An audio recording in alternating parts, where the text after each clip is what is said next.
Do you like the new hoodie? It's all right, isn't it? It's good.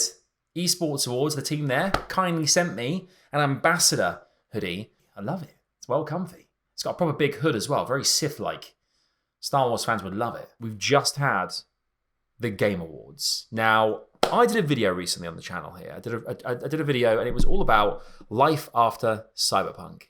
And I was feeling quite defeatist about it. I thought, what games are coming out? What am I going to get excited about? Is there anything else to look forward to? And I kind of lost my way a little bit. I did the video and went, oh, actually there are a few things. And would you believe it?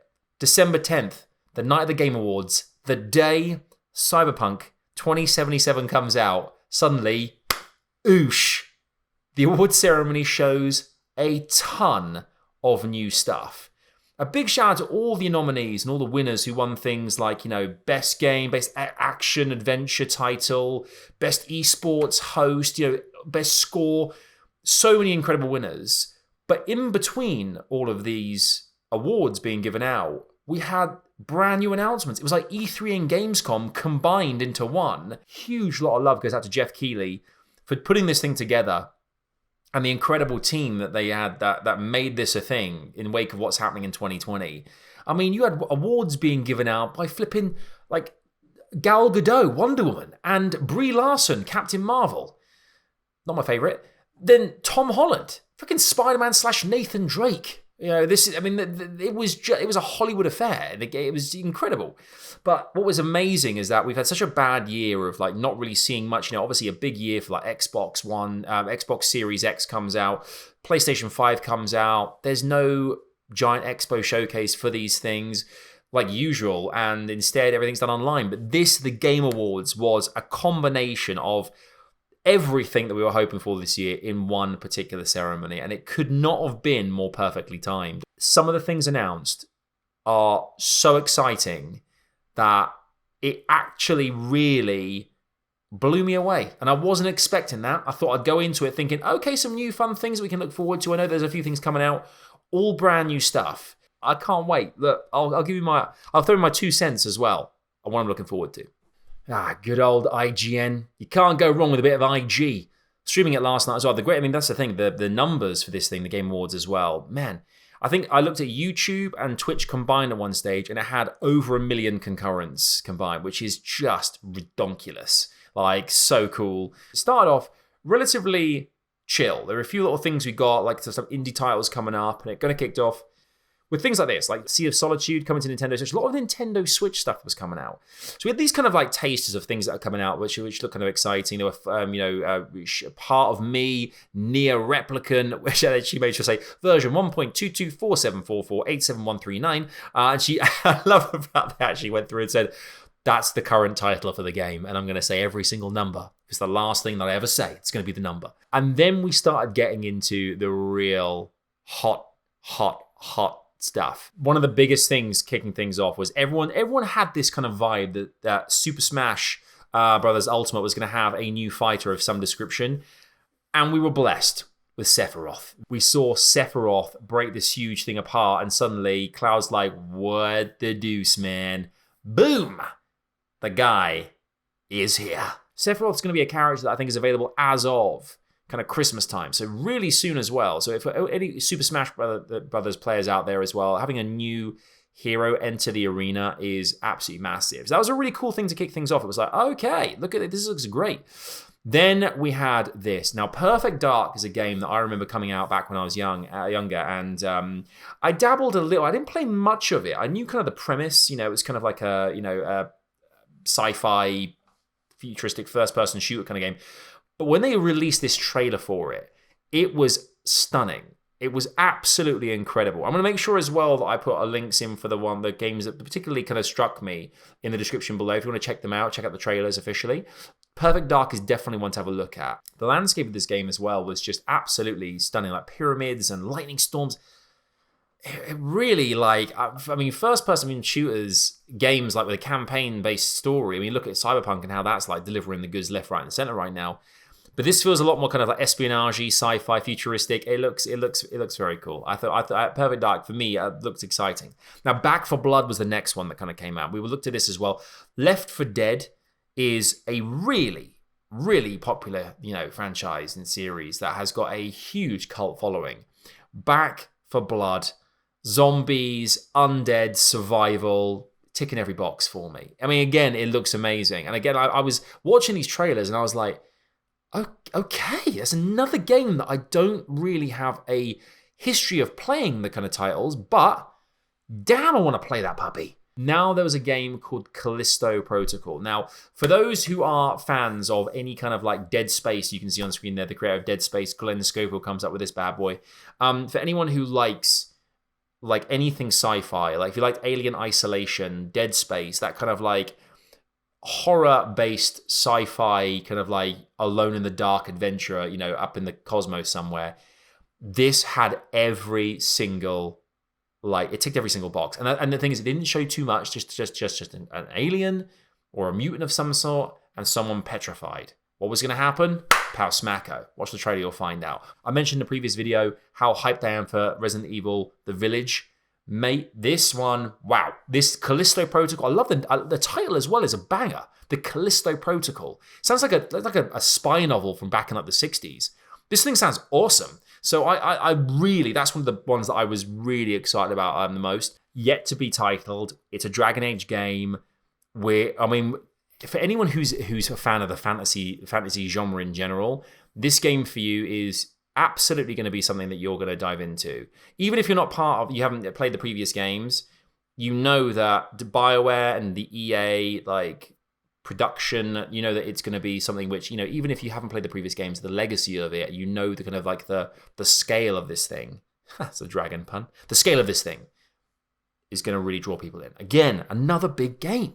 Endless Dungeon announced, Crimson Desert. Crimson Desert everyone was getting quite hyped about this. It looked very Ghost of Tsushima-esque, but everyone was like saying how beautiful this game looks as well. The game looked great. Overcooked gets the shot. There was a really awkward, this of all the things that happened at the Game Awards, they had this really awkward moment with the Swedish Chef and the Muppets. Had this kind of like hurdy-burdy dirty, like whatever his shtick, doing that thing with Jeff. And there was a little bit of a delay, and it felt a little bit like, oh, and you saw the chat, like the Twitch chat, people are obviously a lot younger thinking, what the heck is going on? Who the hell's this guy? What the hell, what's happening? And fair enough, because it was a little bit of a stretch, but he's basically been added to the Overcooked universe, which I think is very, very cool. Black Ops Cold War is a massive game, massive fan base. Warzone's coming soon. New map called Rebirth Island. Yes, yes, yes, please. Ark 2.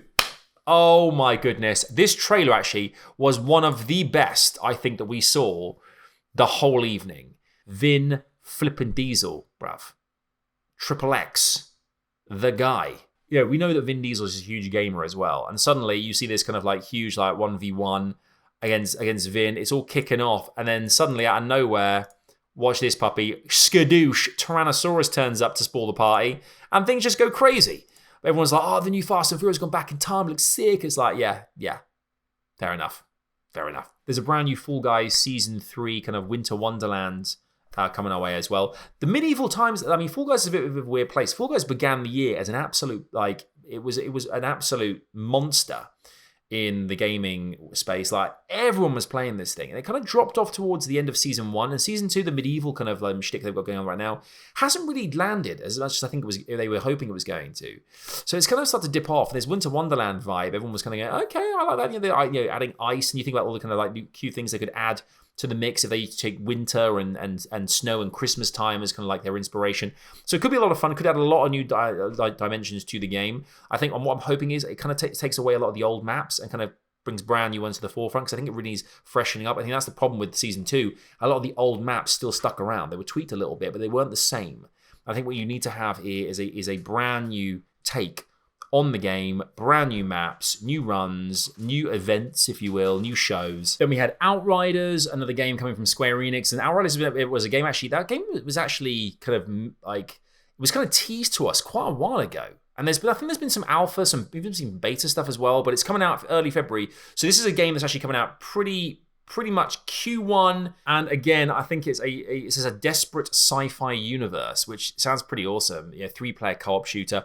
Getting Destiny vibes. I've said this a long time. That's the kind of, I kind of like look at the kind of template of the game or what we've been shown so far, and it feels very Destiny-esque to me. Obviously, Destiny's got a huge fan base. Hopefully, Outriders delivers something different, a kind of fresh experience, but something which still kind of definitely tailors to gamers who are big fans of that particular genre. An Evil Dead game. I mean, Evil Dead, mate.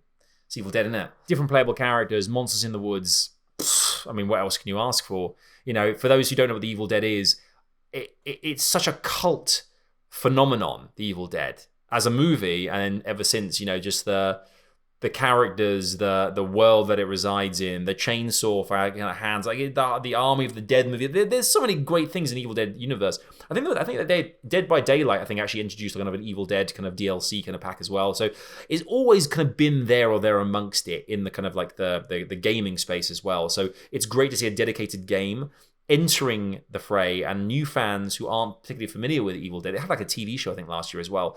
The fact that it's now got a new game coming out, I definitely think will reintroduce a lot of fans to the kind of to the movies and that kind of thing as well. So I think it's a great thing. And people naturally hear the Evil Dead, you think zombies, you think undead, you think kind of like, you know, hellish ghoul, whatever, possessed spirits. It's going to be an absolute nightmare fest, and I can't wait for that. Ghosts and Goblins Resurrection for the Switch. Yes, you're talking my language now. Ghosts and Goblins is a classic, mate, so I can't wait for that. Oddworld 3. I was actually having a conversation about Oddworld to someone on Twitter recently about this game when it came out on the PS1. It blew my mind. This is PS1, a long time ago. Brand new Oddworld game. I mean, Abe is back looking just as mad as ever. But there aren't many games of this ilk anymore. There aren't many games of like this particular genre where it's kind of like puzzle solving. It's platform at its absolute finest here. I mean, let's have a look at some of this. I mean, you've got Abe. I mean, listen what we're seeing here. You're seeing kind of the way. Look at the dimensions as well. How big it feels compared to the original. Like the original was very flat. This feels huge. It feels amazing, and I love it. It kind of feels like it has a Lemmings vibe, doesn't it? As well, Lemmings is a classic as well that we love. But Soulstorm coming out in spring, so that's a great one. Esso is huge, you know, and huge, and the fact that it's combining with the Oblivion universe as well is just going to be fantastic. And I think this is one thing that is great, and particularly for players of the actual game now, to know that it opens up the universe even more so excites me. And the fact that I don't play this that much, but apparently it is a game that you can quite easily find your way into, I'm excited. Among Us gets a brand new map. Now we're heading to a Toppat Clan airship, which sounds sick. Master Chief coming to Fortnite. This was something which kind of threw a lot of people. Master Chief from Halo, obviously, and The Walking Dead as well are combining with Fortnite. They've done Marvel, they've done Star Wars, and a whole bunch of different stuff. The Mandalorian's going on at the moment. Now we get The Walking Dead and we get Master Chief. People are kind of kicking off saying, I can't believe Master Chief is in this game. What, you know, Halo Infinite's not till next year. I mean, Halo Infinite's been pushed back till fall next year, so autumn time next year, 2021. So it's a long way off. You know, it's a year delayed almost. But Cyberpunk had its fair share too of like, you know, kind of stuff that's gone recently in terms of which it kept getting delayed, and there's a lot of bugs and stuff in it at the moment anyway. But, you know, for the greater good, if you're a Halo player and you like playing Fortnite and you love the skin, hey, it's an opportunity to play as Master Chief a bit earlier. The Spartan is there. He's ready to rock. So, you know, I think Fortnite now that's what it's going to be from now on. You know, it's going to be one of those games that has consistent kind of like, you know, commercial ties in with certain brands, certain kind of particular kind of like, you know, be it like film or TV, wherever it might be, that's going to appeal to a casual consumer. It's going to happen more and more. We've got loads of this kind of Just Cause coming to mobile. Pièce de Resistance for me, the one that really takes the biscuit, the one that absolutely threw me into a tailspin. Mass Effect 4. Mass Effect, or just aptly titled, The New Mass Effect. Mate,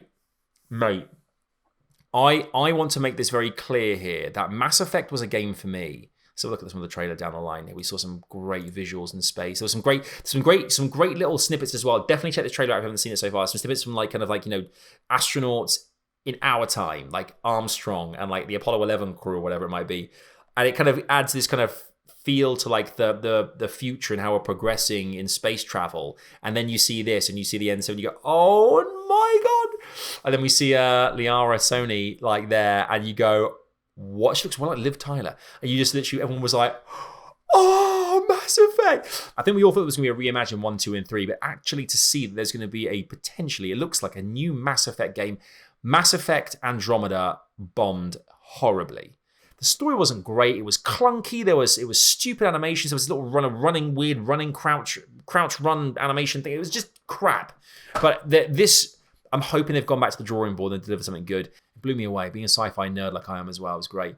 But ultimately, the Game Awards was absolutely stellar. It was a really great show, and I really appreciate what Jeff and the team did there to make that thing happen, because it got everyone really hyped for next year. We're kind of rapidly heading towards Christmas. Cyberpunk has dropped the day of this thing. Everyone's kind of gone, okay, that closes out 2020.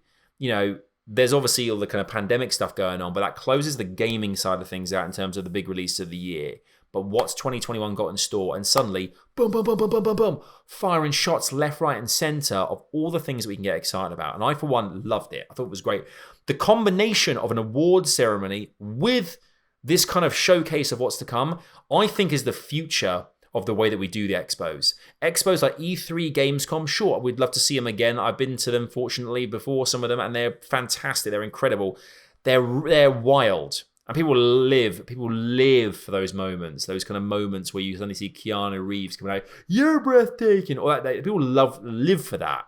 And that'll forever be a meme that will last for the ages. But for me personally, that worked really well last night. It was virtual this time around, but I hope in person next year perhaps. They've done a really great job, and I really want to see more of this kind of thing. So I think the combination of the two, I think Dr. Disrespect came out recently. He was saying, I want to see more award ceremonies about games, like best map design, best best gameplay kind of like initiative, best best introduction to weaponry, things that gamers want to celebrate. Not necessarily always the game itself, but like things that gamers look for in games. Celebrating that, I think that needs to come in as well. I think that's a really good idea. Lots of trailers to watch. If you haven't done so, they're down below. Check them out. Some of my favorite ones that I think you should have a look at. Make sure to like the video if you did, and subscribe if you're brand new as well. Love to know your thoughts on the game that you're most excited about. Let me know in the comments below. That'd be awesome. I'm very happy to do that again soon. Another video is coming your way very soon. Disney announced a lot of stuff recently. I want to talk about that too. Plus, I've got to give you my vibe on Cyberpunk. I played about 6 hours so far. I started to get to 10, then give my feedback. That's coming your way too. Peace out, guys. I'll see you real soon. Till then, take care, and bye-bye for now.